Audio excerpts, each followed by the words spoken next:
बाद इस बात को कहने का कायल नहीं हूँ कि मेरी तबीयत नासाज है, अलील है, फलां है। कभी हम ये चीज़ नहीं कहते। आज सोए इत्तेफाक के सफ़र में कुछ हालात नासाजगार हुए ज़रूर, लेकिन जिस मकसद के तहत मैं यहाँ आया हूँ वो मकसद मुझे वोट लेने का नहीं है, न ही किसी के कैंपेनियन के लिए आया, न ही किसी के इलेक्शन में हिस्सा लेने आया।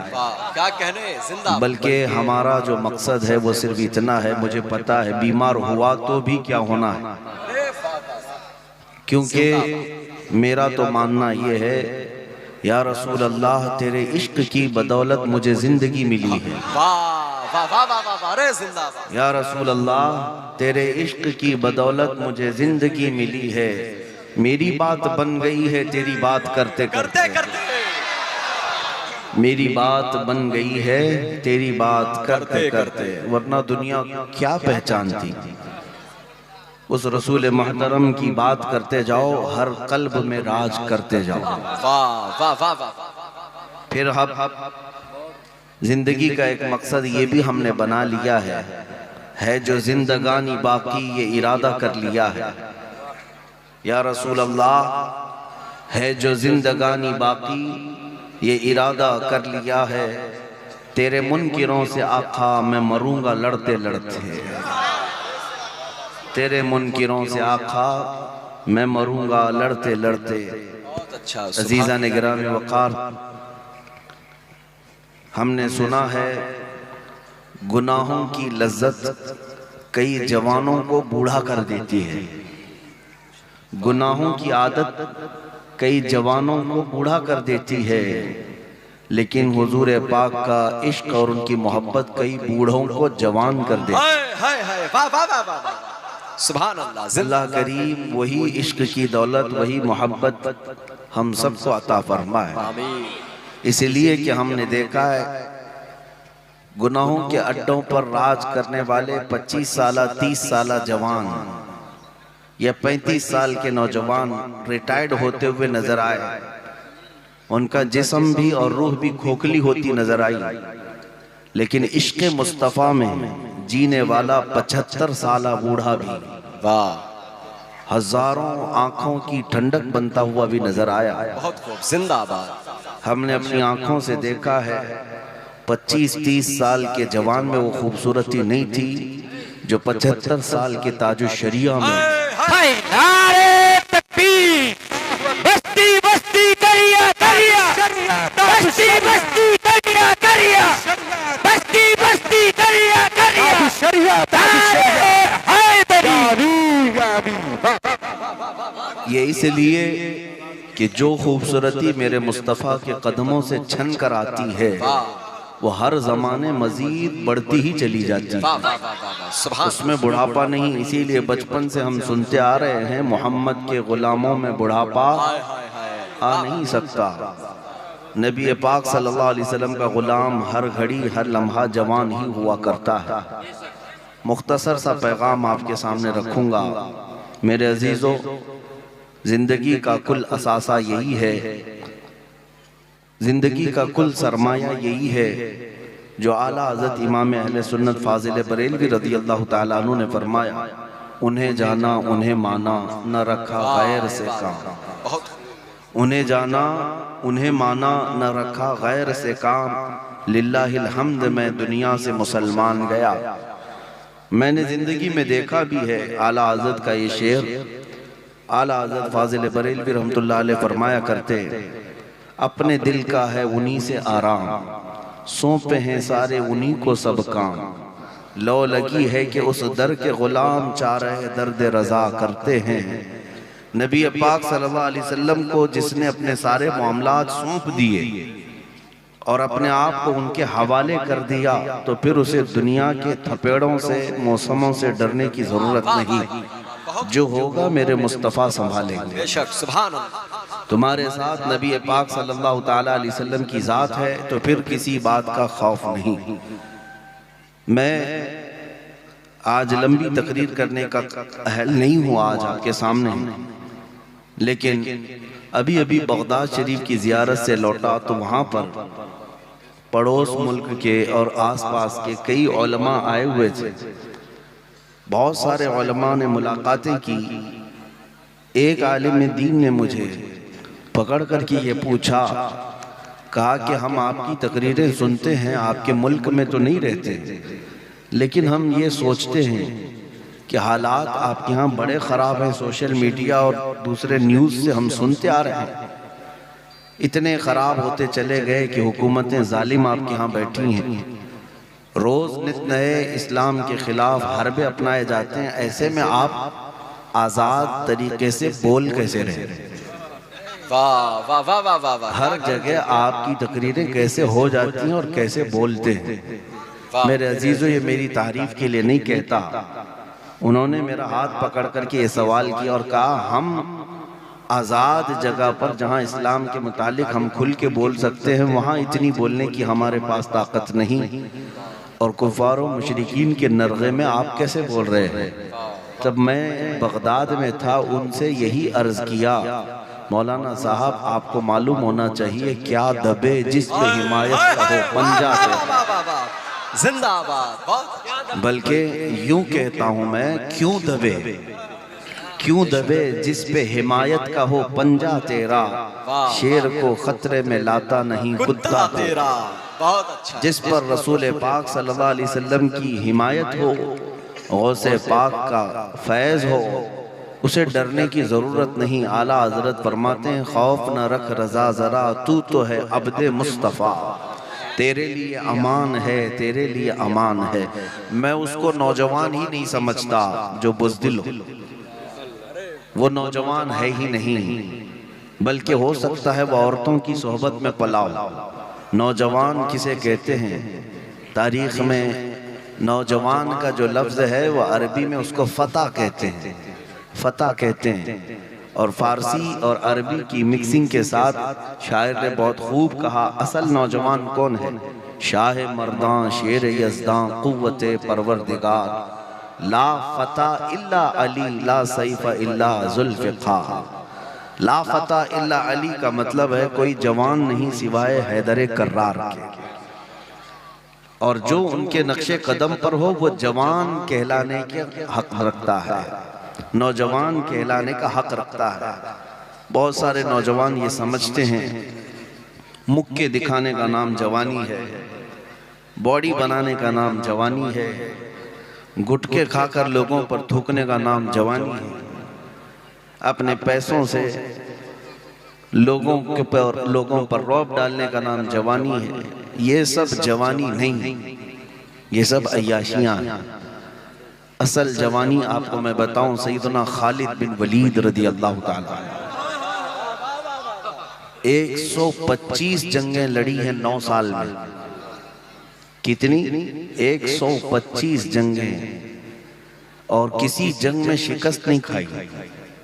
और खालिद बिन वलीद रसूलुल्लाह के वो सहाबी जंग में जब खड़े होते थे मैदान में, एक हाथ में तलवार और एक हाथ में ढाल लेते थे। तलवार का वजन 35 किलो और ढाल का वजन 40 किलो। मुझे बताओ ए नौजवान, तुमने हॉकी और बल्ला उठाया होगा, 35 किलो की तलवार उठाते, 40 किलो की ढाल उठाते, और फिर जंगे मौता में सिर्फ खालिद बिन वलीद फरमाते हैं 9 तलवारें मेरे हाथ से टूटी हैं। ये दिफा के लिए, डिफेंस के लिए जिंदगी भर लड़ते रहे, नबी पाक सल्लल्लाहु अलैहि वसल्लम की इज्जत की हिफाजत के लिए लड़ते रहे। उनको हक बनता है कि वो जवान कहलाएं। अपनी जिंदगियों में कभी देखा कि हमने हुजूर पाक की इज्जत के दिफा में कुछ किया है आज तक? नबी पाक सल्लल्लाहु अलैहि वसल्लम की शान पर ओछे हमले होते हैं। हम आगे बढ़ कर के कभी हुजूर की इज्जत का दिफा किए, डिफेंस किया? अगर कुछ नहीं भी कर सकते तो अपने आप को बदल तो जरूर सकते थे। दुनिया नबी पाक सल्लल्लाहु अलैहि वसल्लम के अखलाक को मारने की और ख़त्म करने की कोशिशें कर रही हैं। हमारे नौजवान उठ करके ये क्यों नहीं अहद कर लेते कि आज के बाद जिएंगे तो अखलाक मुस्तफ़ा पे जिएंगे? तुम्हारे अंदर ये चीज तो हो ही सकती थी। कमेटियां बहुत बनाते हो, उर्स कमेटी, चादर कमेटी, गागर कमेटी, संदल कमेटी, नियाज कमेटी, क्या कभी अखलाक रसूल कमेटी भी बनाया? नबी पाक सल्लल्लाहु ताला अलैहि वसल्लम के अखलाक करीमाना, उनकी सुन्नतों को जिंदा करेंगे हर शहर में, हर गली में। और आज इन जालिम कुफार और मुशरिकीन को जवाब देने का सबसे बेहतरीन काम तुम कर सकते हो नौजवान, तुम कर सकते हो। हम स्टेजों से बोल रहे हैं, हमारे पास मिंबर है, हम बोल रहे हैं, तुम्हारे पास स्टेज नहीं, मिंबर नहीं, तुम कैसे जवाब दो? तुम कैसे जवाब दो? तुम्हारे जवाब देने का तरीका यह है कि ये खबीस जालिम नबी पाक सल्लल्लाहु अलैहि वसल्लम के नाम से चिढ़ते हैं, अखलाक से चिढ़ते हैं। तुम हर गली कूचे में इसी तरह बन संवर करके निकलो कि तुम्हारी दाढ़ी भी नजर आए, तुम्हारी टोपी भी नजर आए। अगर कोई चिढ़ता है तो चिढ़े, जलता है तो जले और इसी में वो मरे, लेकिन तुम इस बात पर फख्र क्यों नहीं करते? तुम्हें शर्म आती है दाढ़ी रखने में? हुजूर की सुन्नत है, नबी पाक सल्लल्लाहु अलैहि वसल्लम के अखलाक। शर्म आती है कि दाढ़ी कैसे रखूं, लोग क्या बोलेंगे, लोग क्या बोलेंगे? अरे उनको हमने देखा है, चोटी रखने में शर्म नहीं आती, तुम्हें दाढ़ी रखने में क्यों शर्म आती? लोग बालियां भी पहन लिए, चूड़ियां भी पहन लिए, नथनियां भी पहन लिए नौजवान, और दाढ़ी रखने में शर्म आ गई। अगर नबी पाक सल्लल्लाहु अलैहि वसल्लम का चेहरा कायनात का सबसे हसीन चेहरा है, तो उस चेहरे की पैरवी करना चाहिए या अरे गैरे की पैरवी करनी चाहिए? जब आपको पता है मेरे नबी पाक सल्लल्लाहु अलैहि वसल्लम का चेहरा सबसे हसीन है, तो उसी चेहरे के पीछे चलना चाहिए। और हमने बुजुर्गों से सुना है, कब्र में जिस वक्त तुम जाओगे, फरिश्ते आएंगे, उठाएंगे, और हुजूर भी तशरीफ लाएंगे, और तुम्हें फरिश्ते पूछेंगे इनके बारे में क्या कहता था। तुम हुजूर की तरफ देख करके कहने जा रहे होगे कि ये मेरे रसूल हैं। नबी पाक सल्लल्लाहु अलैहि वसल्लम अपना चेहरा फेर लेंगे। बुजुर्गों ने फरमाया, हुजूर पाक सल्लल्लाहु अलैहि वसल्लम फरमाएंगे, खबरदार मेरी तरफ मत देखना, इसलिए कि दुनिया में तुझे मेरा चेहरा पसंद नहीं था, दुनिया में मेरे चेहरे की तरह तू बनाना पसंद नहीं रखता था। आज उसको पुकार जिसका चेहरा तुझे अच्छा लगता था। मुझे बताओ ए नौजवानों, कब्र में अगर मुस्तफ़ा करीम सल्लल्लाहु अलैहि वसल्लम हमसे मुंह फेर लें तो किसको दुहाई के लिए पुकारोगे? किसकी फरियाद, कौन मदद के लिए आएगा?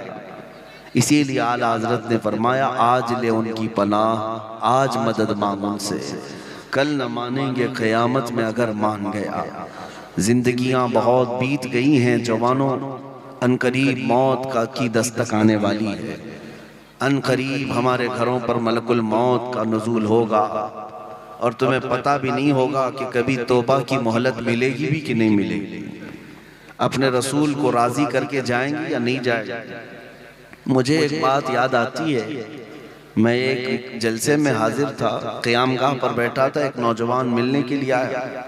सारे मिलने आते हैं, वो बन संवर करके आया था, अच्छी खुशबू लगाया था, सुरमा था, नए कपड़े थे। मुसाफा किया, मैंने पूछा कि बेटा क्या हमेशा इसी कपड़े पहन के रहते हो? तो उसने कहा नहीं हजरत, आज आपसे मिलने के लिए मैं ये सब पहन करके आया, नहा धोकर, सुरमा लगाकर, अत्तर लगाकर आया आपसे मिलने के लिए। उस दिन मुझे एहसास हुआ, मैंने कहा मैं तो एक निकम्मा आदमी हूँ, तुम्हारे दिल में मोहब्बत है इसलिए मुझसे मिलने के लिए तुम अच्छा लिबास पहने, सुरमा भी लगा लिया, अत्तर भी लगा लिया। क्या कभी इस बात का भी एहसास होता है कि कब्र में मुस्तफ़ा से मिलने के लिए जाना है, कुछ तैयारी हुई अब तक? क्योंकि उसका वक्त नहीं दिया जाएगा। अगर अचानक मौत आई तो इसी हाल में तुम्हारा जनाजा ले जाया जाएगा, और नबी पाक सल्लल्लाहु ताला अलैहि वसल्लम से तुम्हारी मुलाकात होगी। तो कभी सोचा कि मेरे पास तैयारी क्या है? अगर अचानक हुजूर से मुलाकात हुई, चेहरा दिखा सकूंगा कि नहीं? मैं किस हालत से आया हूँ? इसीलिए मेरे अजीजों, हर दिन इस आस के साथ जियो कि अगर मौत आएगी तो हुजूर से मिलना है, और मैं तैयारी में बैठा हूँ, मैं तैयारी में हूँ। आपको पता है अल्लाह वाले यही सोचा करते थे। आज हजरत मुहद्दिस सूरती रहमतुल्लाह ताला अलैह का यौम विसाल भी है। मुहद्दिस सूरती वसी अहमद मुहद्दिस सूरती रहमतुल्लाह अलैह इनके मुतालिक पढ़ा, जिंदगी भर इल्म हदीस का दर्स देते रहे। उनकी ख्वाहिश यही थी कि जब दुनिया से जाने का वक्त आए तो मैं इल्म हदीस में रहूं, हदीस पढ़ाता रहूं या हदीस सुनता रहूं, इस हाल में मैं हुजूर से मुलाकात करूं। पीलीभीत शरीफ में मज़ार है। तारीख निगारों ने लिखा, जब आपकी मौत आई, जब आपकी वफात हुई तो लोगों ने देखा हुजरे में हज़रत वसी अहमद सूरती, मुहद्दिस सूरती रहमतुल्लाह ताला अलैह लेटे हुए थे और उनके सीने पर मिशकात शरीफ रखी हुई थी। मुताला करते रहे, पढ़ते रहे, इसी हालत में किताब सीने पर रह गई, इंतकाल हो गया। वो कितनी अच्छी मौत है कि रसूल पाक से मुलाकात भी इस हाल में किया कि हदीस ही पढ़ रहे थे। कभी आप सोचते हैं कि हमारी मौत आएगी तो इस हाल में तो ना आए कि हुजूर से मिलने जैसी हालत ही ना रहो। मुझे एक बात याद आती है, नौजवान, शब बरात शाबान की 15वीं को हम मस्जिद में थे, नमाज पढ़ा रहे थे, रात का वक्त था, इबादत कर रहे थे, सारी मस्जिद भरी हुई थी। उस रात को अक्सर नौजवान बाइक राइडिंग करते हैं, उछल कूद करते हैं, पटाखे उड़ाते हैं। उनको ऐसा लगता है कि ये रात ऐश करने की रात है, जबकि वो तो बख्शिश मांगने की रात है। एक हादसा हुआ था हमारे साथ। 2 नौजवान बाइक राइडिंग करते हुए हाईवे पर चल रहे थे, एक बहुत बड़े ट्रक के नीचे आ गए। 17-18 साल की उम्र थी। बाइक से ऐसा टकराया कि भेजा बाहर आ गया। जगह पर ही उनकी मौत हो गई। शब बरात यानी 15वीं शाबान। सोचते होंगे अच्छे वक्त में गई है, जान अच्छे वक्त में गई है, लेकिन मुझे अफसोस इस बात का होता है कि वो जो नौजवान बाइक राइडिंग करते हुए, उछल कूद करते हुए तो मरे, लेकिन जानते हैं, मैं ये जब भी वाकया याद करता हूँ तो रोंगटे खड़े होते हैं। वो दोनों नौजवान बच्चों की लाशें जब घर पर लाई गई थी तो दोनों के मुंह से शराब की बदबू आ रही थी। बड़ी रात है, पूरी दुनिया इबादत कर रही है, अल्लाह से बख्शिश मांग रही है, और कुछ वो हैं जो दुनिया की अय्याशी में उड़ते उड़ते चले गए इस हाल में कि नशा के आलम में दुनिया से गए। और ये भी फरमाया गया, जो जिस हालत में मरा क़यामत के दिन उसे उसी हालत में उठाया जाएगा। उसी नशे के आलम में वो उस दिन भी उठेंगे और कब्र में क्या मेरे मुस्तफ़ा को मुंह दिखाएंगे। इसीलिए मेरे अजीजों, गुनाहों की जिंदगी अच्छी नहीं, बुल हवस सुन सेमो ज़र की बंदगी अच्छी नहीं। मुर्शिद गिरामी हुजूर ताजुश शरिया फरमाते हैं, बुल हवस सुन सीमो ज़र की बंदगी अच्छी नहीं, उनके दर की भीख अच्छी, सरवरी अच्छी नहीं। आओ मुस्तफ़ा करीम सल्लल्लाहु तआला अलैहि वसल्लम के दरबार में वफादारी करो। जिन नौजवानों ने अपनी जवानी मेरे मुस्तफ़ा के कदमों में लगा दी, वो आज तक मिटाए नहीं गए, हर एक के दिल पर आज तक वो राज करते हैं। आपने हज़रत सुल्तान सैयद सालार मसूद गाजी रहमतुल्लाह अलैह का नाम सुना? बहराइच शरीफ के सैयद सालार मसूद गाजी, उनका मकाम हिंदुस्तान में सुल्तानुल औलिया का है। आला हजरत लिखते हैं कि अगर कोई बहराइच शरीफ सैयद सालार मसूद गाजी रहमतुल्लाह अलैह के मज़ार की ज़ियारत के लिए जाए तो कम से कम 1 घंटा वहाँ खड़ा रहे। क्यों? फरमाते हैं कि हर 50 मिनट पर वहाँ हज़रत खिज़र अलैहिस्सलाम हाजिर होते थे। किसके यहाँ? हज़रत सालार मसूद गाजी। मैं ये क्यों बता रहा हूँ, तवज्जो से सुनो। सरकार गरीब नवाज रदी अल्लाह ताला अन्हु से भी पहले के हैं और शहीद हैं। इतना बड़ा मकाम है कि उनको हिंदुस्तान में सुल्तानुल औलिया का लक़ब दिया गया, औलिया का बादशाह हिंदुस्तान में। लेकिन आपको ये सुन करके हैरत होनी चाहिए कि सालार मसूद गाजी का इंतकाल 19 साल की उम्र में हुआ। सिर्फ 19 साल की उम्र में इतना बड़ा मकाम पा गए। इसीलिए मैं कहता हूँ, जवान हो तो ऐसा जवान हो जिसमें 19 साल की उम्र में जिसने पूरे औलिया पर भी फौकियत हासिल कर ली। क्यों? जिसने अपने जान की बाजी मेरे मुस्तफ़ा के लिए लगा दी, मौला ताला उस निस्बत के सदक़े उसे आसमान तक पहुँचाता है। ये असल जवान है। हजरत मुजद्दिद अल-फैसानी अहमद फारूकी सरहिंदी जवान थे, 26 साल के या 28 साल के, जब अकबर बादशाह एक नया दीन लाया हिंदुस्तान में। कहा कि एक नया दीन चलेगा, दीन इलाही नाम से, और उसके मुकाबिल में कौन खड़ा हुआ? यही 26-27 साल के जवान मुजद्दिद अल-फैसानी। उन्होंने ये नहीं देखा कि बादशाह के खिलाफ खड़े होने से हमारा क्या होगा, नहीं, यही तो जवानी है। खड़े हुए और उसका रद्द करने लगे और कहा इस रोए जमीन पर अगर दीन बाकी रहेगा तो मेरे मुस्तफ़ा का, और दीन इस्लाम वही रहेगा जो मेरे मुस्तफ़ा की तरफ से आया, बाकी किसी और का दीन कबूल नहीं किया जाएगा। अकबर के खिलाफ खड़े होने की वजह से हजरत मुजद्दिद अल-फैसानी रहमतुल्लाह अलैह को जेल में डाल दिया गया। अब सुनो ऐ नौजवानों, जेल में जाने से भी खौफ ना करना। मोमिन की जिंदगी तो कैद खाने की ही है, यहाँ रहो या जेल में रहो, कैद खाना ही है। मुजद्दिद अल-फैसानी को जब जेल में डाल दिया गया, 8 साल गुजर गए। अकबर तो मर गया, उसका बेटा आया फिर जहांगीर। जेल से एक कासिद आया और जहांगीर से कहा गजब हो गया, ग्वालियर की जेल में एक अजीब मामला पेश आया। बादशाह ने पूछा क्या हुआ? तो जेल से आया हुआ जो जल्लाद था या कासिद था, उसने कहा आपके बाप ने एक मौलाना को 8 साल पहले जेल में कैद किया था, लेकिन अब जाकर देख रहे हैं तो जेल के 700 कैदियों को उसने आलिम बना दिया। 700 कैदियों को उसने आलिम बना दिया। जेल के अंदर जाने के बाद अजीब सा मंजर है, वहाँ सुबह के बाद तफसीर कुरान चलती है, इल्म हदीस का दर्स होता है, अजानें होती हैं, जमात से नमाजें पढ़ी जाती हैं। ऐसा लगता है कि ये जेल की फिजा नहीं, गुंबद खजरा की छाँव में बैठे हुए। ये मेरे मुस्तफ़ा का जवान है, वो जहाँ होता है मेरे मुस्तफ़ा की शरीयत का परचम लहरा कर रहता है। जिंदाबाद जिंदाबाद। आज तुम्हारे कंधों पर भी ये जिम्मेदारी है नौजवान, न तुम जेल में हो न तुम तलवार के नीचे हो। इमाम अहमद बिन हम्बल कोड़े खाते रहे, मेरे मुस्तफ़ा की शरीयत की हिफाजत करते रहे। इमाम हुसैन शहीद करबला अपनी गर्दन तलवार के नीचे रखे, अपने बच्चों को ज़बा होते हुए देख लिया, फिर भी शरीयत मुस्तफ़ा की पासदारी करते रहे, हमेशा अपने दीन की हिफाजत में लगे रहे। हज़रत शेख अबू बकर नाबुलसी, ये फ़िलिस्तीन के रहने वाले एक बहुत बड़े आलिम दीन, जिनको वक्त के खलीफा ने सीने से लेकर के नीचे तक की चमड़ी निकाल दी थी, पूरी चमड़ी छील दिया गया था, जिंदा रख कर के चमड़ी निकाली गई थी कसाब के हाथ से। पूरी चमड़ी निकालने के बाद भी शेख अबू बकर नाबुलसी मुस्कुराते रहे और कहा ये तो मेरे लिए कुछ भी नहीं है,